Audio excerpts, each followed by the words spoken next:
I remodeled this bathroom a few years ago. I never did get around to showing you guys the video of it because it was just so much video of the whole process. It was overwhelming for me to edit.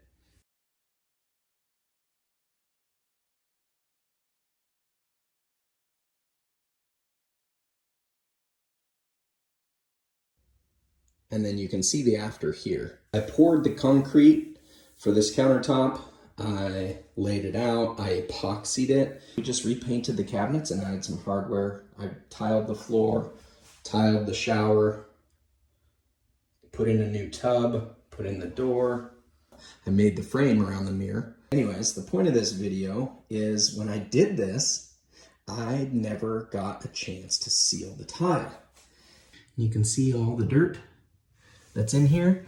So it got really, really dirty. Here's where the kids stand all the time.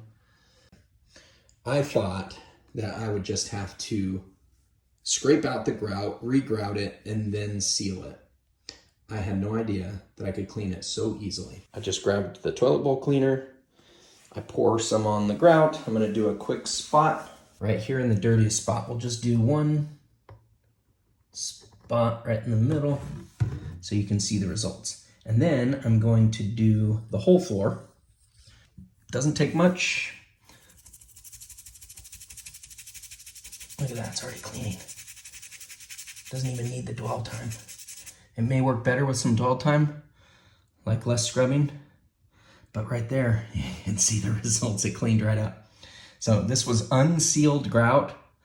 I'm gonna clean it, I'm gonna seal it. Nice, easy way to clean your grout. Didn't take any effort. Here's the final result. As you can see, all clean. Hope you found value in today's video.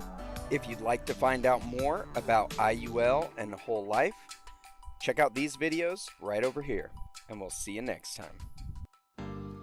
Now go maximize your cash flow.